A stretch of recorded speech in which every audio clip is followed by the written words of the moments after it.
সকালের রোদ নেমেছে পাহাড় বেয়ে, হালকা হিমেল হাওয়া বইছে, বাতাসে ফুলের গন্ধ।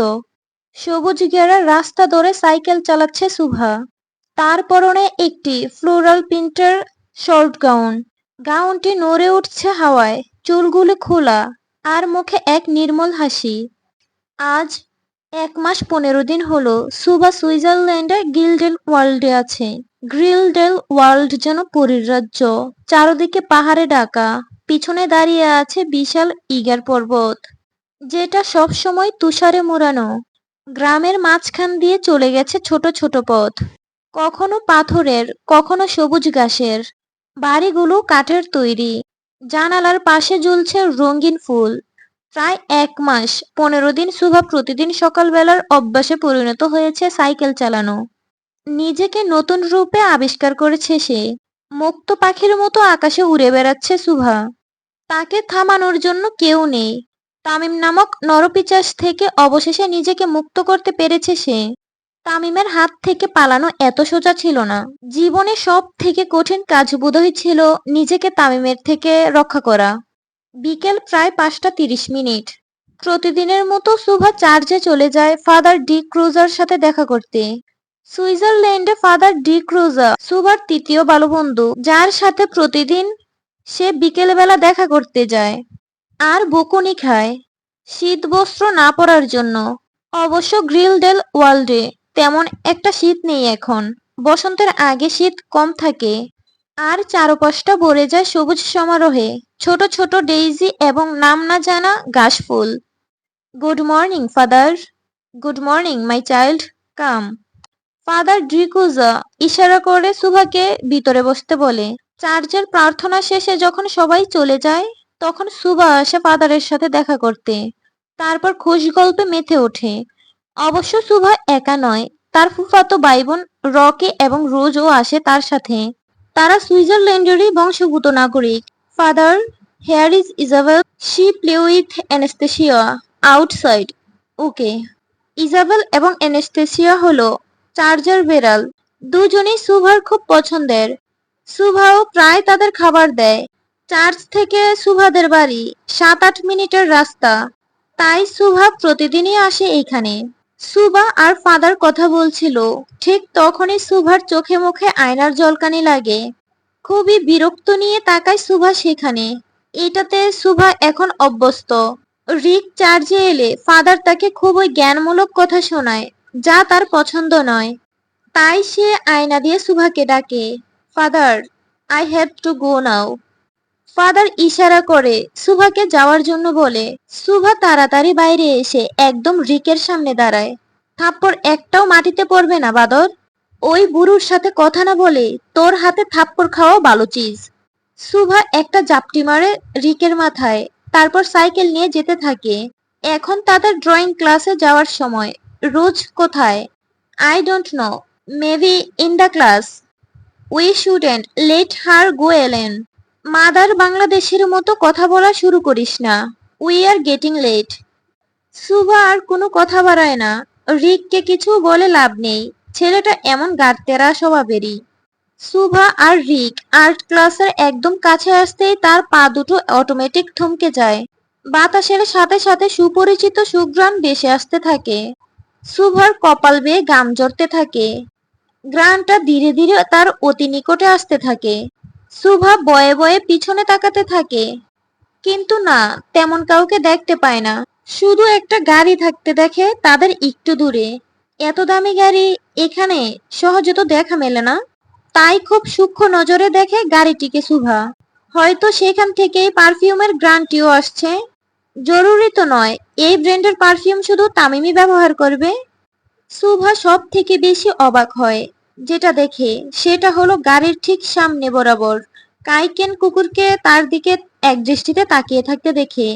এই প্রজাতির কুকুরগুলো খুবই আক্রান্ত স্বভাবের হয়। দেখেছিস কত দামি ব্র্যান্ডের গাড়ি। শুভা কিছু না বলে শুধু গ্রানওয়ালা ব্যক্তিটিকে খুঁজে যাচ্ছিল, আর মনে মনে দোয়া করছিল সেই ব্যক্তিটি যেন তামিম না হয়। শীষ। রকি শুভাকে হালকা ধাক্কা দেয়। শুভাও কিছু না বলে রকির হাত ধরে তাকে নিয়ে ভেতরে চলে যায়। তুই এত গামছিস কেন শীষ? কই না তো। আবারও কি তামিমের স্বপ্ন দেখেছিস? তামিমের নাম শুনতেই সুভার পিলে চমকে ওঠে। এই একটা নামই আপাতত সুভার রাত দিনের ভয় বাড়ানোর কারণ। সে যেভাবে তামিমকে ধোঁকা দিয়ে এসেছে, তামিম যে তাকে কোনোদিনও মাফ করবে না সেটা সেও জানে। তামিমের নাম শুনতেই সুভার 1 মাস 15 দিন আগের কথা মনে পড়ে যায়। কিভাবে সে তামিম থেকে রক্ষা পেয়েছিল সেটা শুধু সেই ভালো জানে। 1 মাস 15 দিন আগে। চলো বাড়ি চলো। তামিম সুভাকে কোলে তুলে নেয়। সুভাও তামিমের গলা চেপে ধরে। আস্তে তামিম, আমার পেট ব্যথা। কি হয়েছে বউ? তোমার পেট ব্যথা করছে কেন হঠাৎ? ডাক্তার কি বলেছে? দেখাইছো তো?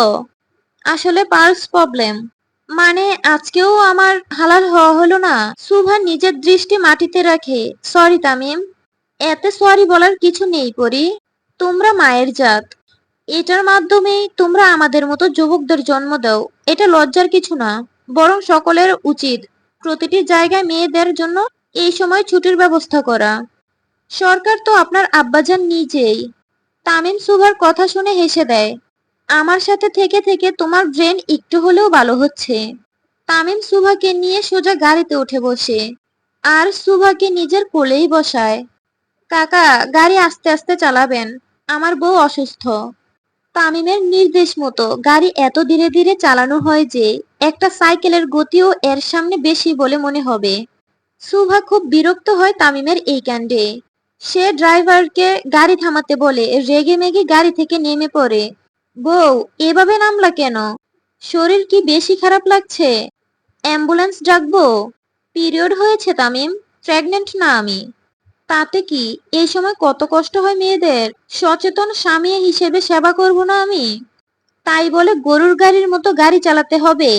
সুভা খুব রেগে হাঁটা শুরু করে। তামিমও তার পিছু নেয়। আরে বউ, এই সময় এভাবে হাঁটা ঠিক না। আরে ভাই, আমি প্রেগনেন্ট না। তামিম কোনো কথা না বলে সুভাকে নিজের কাঁধে তুলে নেয়। তার পঞ্চপাণ্ডব তাদের দৃশ্য দেখে জিপে বসে বসে। আজকে যদি একটা বউ থাকতো, কোলে নিয়ে ঘুরতাম।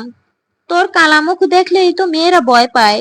আবার বউ, মানুষের শখও। বোমা, কালা, চুপ থাক তোরা। দেখ, ভাই ভাবিরে কান্দে নিছে। আমি শিউর আসার মারবো। পঞ্চপাণ্ডব একজন আরেকজনের মুখের দিকে তাকিয়ে তাড়াতাড়ি করে জিপ থেকে নেমে তামিমের সামনে দাঁড়ায়। কি সমস্যা তগো? ভাই, আমরা থাকতে আপনি ভাবি সাথে আসার মারতে পারবেন না। তামিম কিছু না বলে উপরে তাকায়। হে খোদা, আমাকে উঠায় নাও, না হলে দড়ি পাঠাও, আমি আসতেছি। তামিমের কথা শুনে তারা বুঝে যায় আজকেও তাদের চিন্তা ভুল। তাই ভালো ছেলের মতো পাঁচজনই দৌড়ে জিপে বসে পড়ে আর তামিম সুভাকে নিয়ে গাড়িতে বসে পড়ে। সারা রাস্তা সুভা তামিমের সাথে তেমন কোনো কথা বলেনি, কিন্তু তামিমের নিজের মুখ সচল রেখেছিল। বাড়ি এসে তামিম সুভাকে তাদের রুমে নিয়ে আসে। আশেপাশে সবাই থাকার পরেও তামিম তেমন একটা পাত্তা দেয়নি কাউকে, কারণ তার আব্বাজান বাসায় নেই।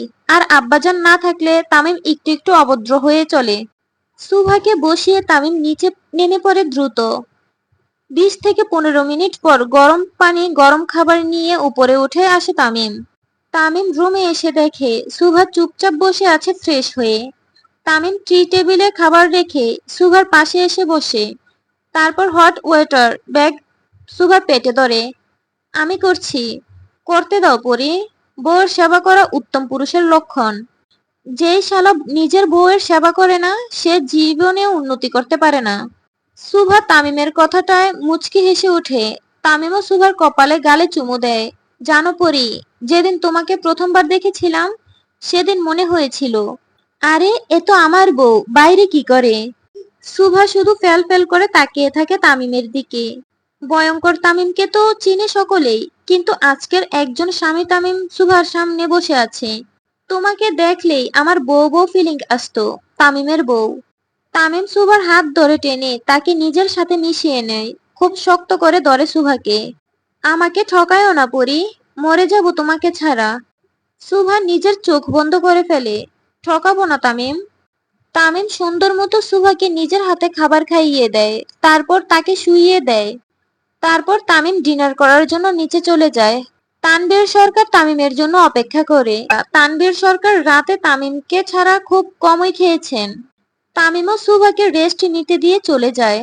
তামিম চলে যাওয়ার পরই সুভা উঠে বসে আর তামিমের ফোন হাতে নেয়। কিছুক্ষণ পর ফোন রেখে আবার শুয়ে পড়ে। তামিম উপরে এসে দেখে সুভা হাত পা কুকড়িয়ে শুয়ে আছে। মেয়েটা নিজের ধ্যান ইদানিং একটু কমই রাখে। তামিম সুভার শরীরে কমফোর্টার দিয়ে দেয়, তারপর নিজে ফ্রেশ হয়ে সুভার পাশে শুয়ে পড়ে। এক পর্যায়ে তামিম সুভার কোমর ধরে তাকে জাপটে ধরে শুয়ে পড়ে। আমার পরি, খুব ভালোবাসি তোমাকে।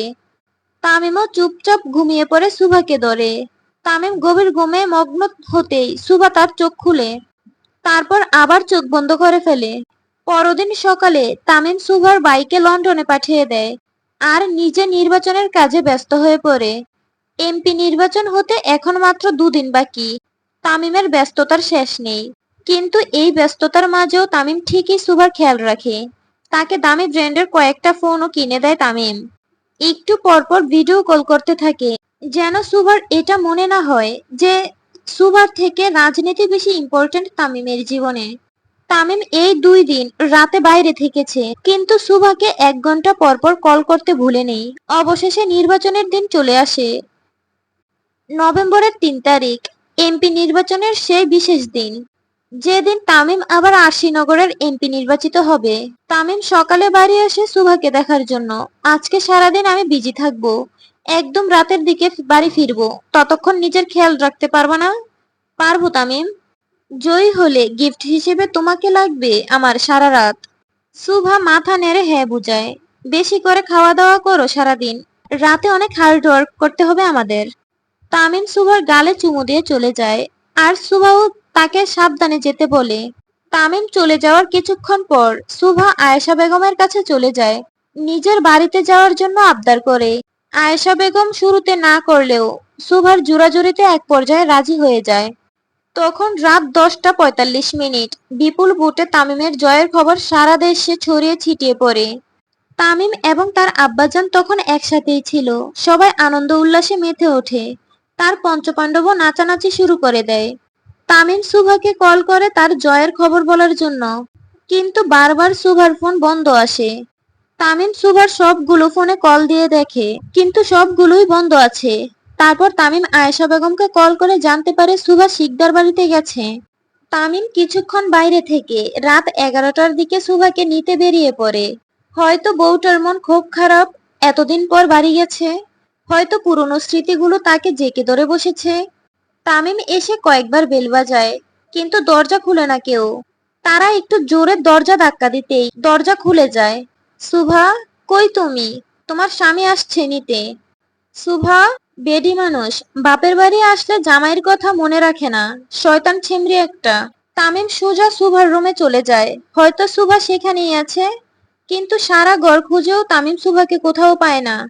তারপর খেয়াল করে সুভার খাটে একটা কাগজ রাখা, তার উপরে চাপা দেওয়া আছে একটা বক্স।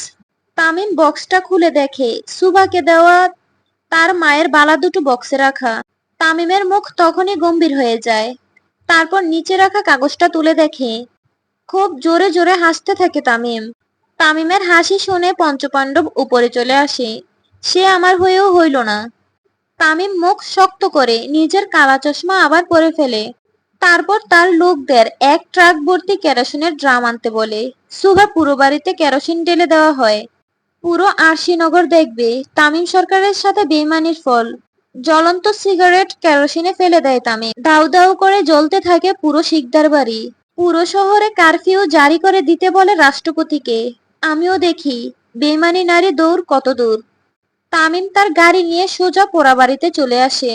তারপর হটস্টিক দিয়ে সুভার মূর্তি ভাঙতে থাকে। তামিম ভেবেছিল আজকে সুভাকে সারপ্রাইজ দিবে, কিন্তু সুভা তামিমকে এমন সারপ্রাইজ দিল যে তামিম সোজা তার মূর্তি ভেঙে ফেললো। তামিম! তানভীর সরকারের ডাক শুনে চুপচাপ দাঁড়িয়ে পড়ে তামিম। তামিমের পঞ্চপাণ্ডব তানভীর সরকারকে আগেই ফোন করে সব জানিয়ে দেয়। তানভীর সরকার খবরটি শোনা মাত্র তামিমের কাছে চলে আসে। তামিম! তানভীর সরকার তামিমের কাঁধে হাত রাখতেই তামিম হটস্টিক ফেলে দিয়ে তানভীর সরকারকে জড়িয়ে ধরে। আমারে ভালোবাসলে কি হতো তার আব্বা? একটু কি ভালোবাসা যেত না আমাকে? তানভীর সরকার তামিমের কথার উত্তরে কি বলবে কিছু খুঁজে পায় না, শুধু তামিমকে শান্ত করে জড়িয়ে ধরে। আমার তামিম সিংহ, আশা করি বাকিটা বুঝে গেছেন আপনি।